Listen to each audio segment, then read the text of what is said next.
Chicken biryani. இது அனார் பிரியாணி மசாலா வச்சு நான் பிரியாணி பண்ணியிருக்கேன்.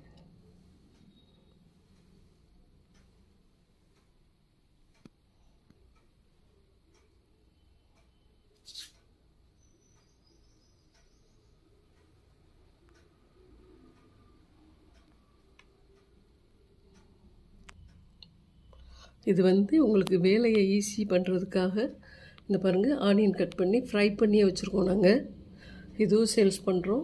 அப்புறம் இஞ்சி பூண்டு விழுது இதுவும் சேல்ஸ் பண்ணுறோம். பிரியாணி மசாலா, சிக்கன் 65 இது வச்சு தான் நான் இன்றைக்கி பண்ணியிருக்கேன். கொஞ்சமாக தான் பண்ணேன் பாருங்கள்.